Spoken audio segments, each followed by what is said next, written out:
Hello student, this is Himanshu from APS. Student, chapter हम कर रहे हैं कैश फ्लो स्टेटमेंट और आज उसको आगे कंटिन्यू करते हैं। हमने कैश फ्लो स्टेटमेंट में पढ़ा है, 3 पार्ट्स में डिवाइड किया गया है कैश फ्लो स्टेटमेंट को। First is operating activity, second is investing activity and third is financing activity. अब स्टूडेंट्स, हमने ये चेक करना है कि एक कंपनी का ऑपरेटिंग एक्टिविटी से कितना कैश आया, कितना कैश गया, इन्वेस्टिंग एक्टिविटी से कितना कैश आया, कितना कैश गया, और फाइनेंसिंग एक्टिविटी से कितना कैश आया और कितना कैश गया। तो फर्स्ट हम करेंगे, स्टार्ट जो करेंगे वो करेंगे ऑपरेटिंग एक्टिविटी से। ठीक है, प्रॉफिट एंड लॉस अकाउंट में हम एक साइड पर इनकम और एक साइड पर एक्सपेंसेस दिखाते थे +1 में। तो जो इनकम साइड होती है, तो कितना कैश आ रहा है, whether it is received in form of cash and whether it is credit sale, वो हम सब दिखाते थे। और सिमिलरली हम एक्सपेंसेस भी सारे दिखाते थे, वेदर इट इज़ पेड और नॉट पेड।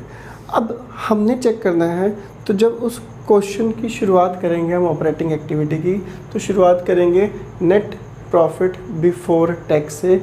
आपको ये फाइंड आउट करना है, क्वेश्चन में गिवन होगा, वो आप लिख दोगे नेट प्रॉफिट बिफोर टैक्स। उसमें आपने कुछ चीज़ें ऐसी हैं जो आपको ऐड करनी है और उनको बोलते हैं non adjustment for non cash items and non operating expense. देखिए स्टूडेंट्स, +1 में प्रॉफिट एंड लॉस अकाउंट बनाते समय हम कई ऐसे एक्सपेंसेस माइनस करते थे जो कि हमने कैश में पे नहीं किए, जैसे कि डेप्रिसिएशन। ठीक है, हम डेप्रिसिएशन एज ए एक्सपेंस दिखाते थे, इस साल की इस मशीन की वैल्यू इतनी कम हो गई है, पर वो हम कैश देकर नहीं आए इस साल। सिमिलरली कुछ ऐसे एक्सपेंसेस होते थे जो कि नो डाउट कैश तो गया है पर बिज़नेस से रिलेटेड नहीं थे, जैसे कि interest paid, dividend paid. Clear, वो बिज़नेस के एक्सपेंस नहीं है। तो एक्चुअल कैश निकालने के लिए वो सारे एक्सपेंसेस आप वापस क्या करोगे, ऐड। एक्चुअल कैश निकालना है ऑपरेटिंग एक्सपेंस से, तो वापस वो करेंगे एक्सपेंसेस ऐड। तो डेप्रिसिएशन आपने ऐड करना है, प्रिलिमिनरी एक्सपेंसेस और discount on issue of debenture return of add करना है, goodwill patent trademark return of, interest paid non operating expense से ऐड करना है, loss on sale of fixed assets non operating expense से add करना है, dividend paid business से related नहीं है वो भी ऐड करना है, increase in provision for doubtful dates, ठीक है, ये आपने ऐड करना है।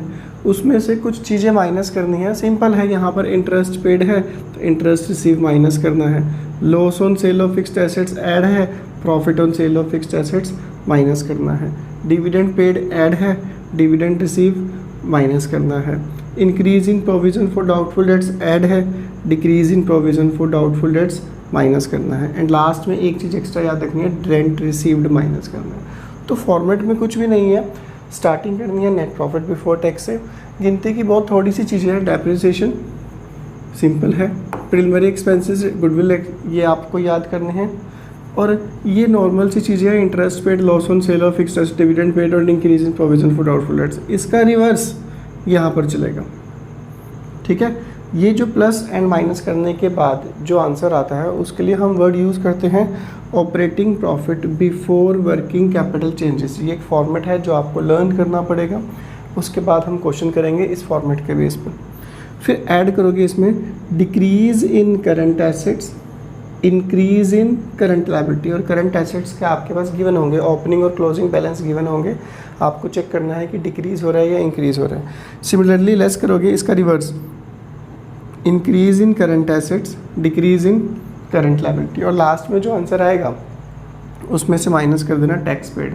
जो आंसर निकलेगा वो निकलेगा कैश फ्रॉम ऑपरेटिंग एक्टिविटी। ठीक है स्टूडेंट्स, हम देखते हैं इसका क्वेश्चन करके कि क्वेश्चन कैसे करने हैं। तो आप अपनी बुक ओपन कर लीजिए एंड क्वेश्चन नंबर है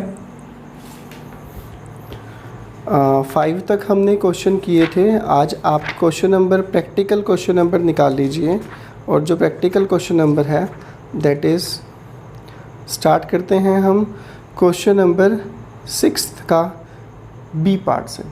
ठीक है, ए पार्ट भी आप कर सकते हैं, इजी है। तो 6th के बी पार्ट में हम देखते हैं कैसे करना है। तो सबसे पहले आपको फाइंड आउट करना है, स्टार्टिंग है इसमें operating profit before working capital changes, यानी ये आपके पास गिवन है, ठीक है, ये आपके पास गिवन है, ये करने की ज़रूरत आपको नहीं है। तो आपको जस्ट सिर्फ ये डिक्रीज़ इन करंट एसेट्स और इंक्रीज़ इन करंट लायबिलिटी ये चीज़ें करनी है। तो यानी फॉर्मेट है, फॉर्मेट टिप्स पे होना चाहिए, उसके बेस पर ही क्वेश्चन निकलेंगे। तो हम लिखेंगे यहाँ पर क्वेश्चन में गिवन है operating profit before working capital changes, जो कि आपके पास गिवन है 1,50,000।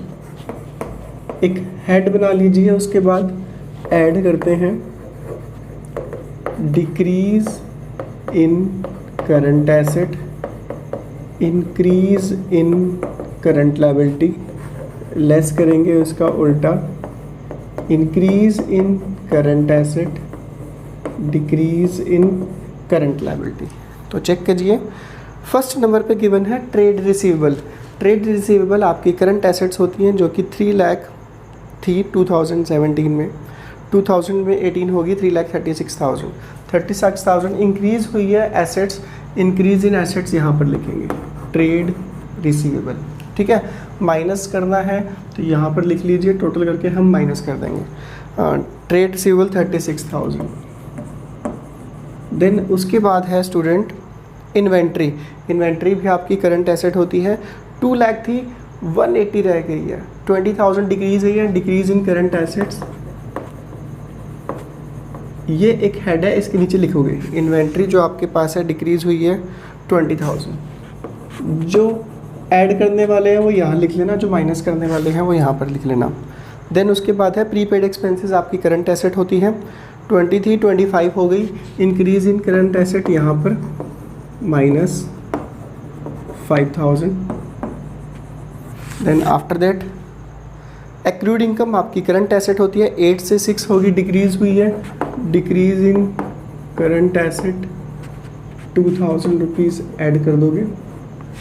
देन है उसके पास आपके पास ट्रेड पेबल, आपकी करंट लायबिलिटी है, 1 लाख थी 140 हो गया, इंक्रीज इन करंट लायबिलिटी ये हेड है, 40,000 इंक्रीज हुई है, यहाँ पर लिख दोगे।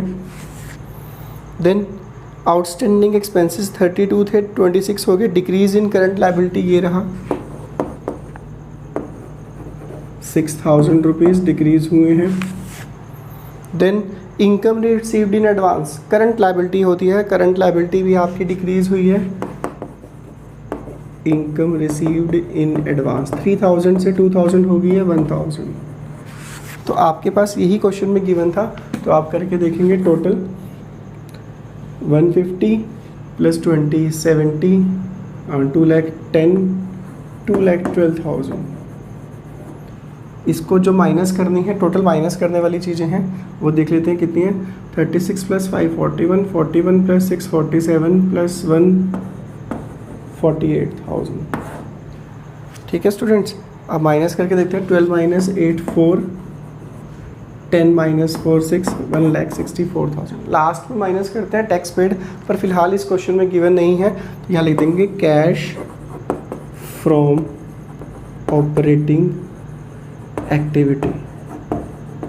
तो स्टूडेंट बेसिक है, फॉर्मेट टिप्स पे होना चाहिए, उसके बेस पर हम क्वेश्चन करेंगे, ठीक है। तो फर्स्ट आपका ये था, अब हम करेंगे नेक्स्ट क्वेश्चन नेक्स्ट लेक्चर में। Thank you.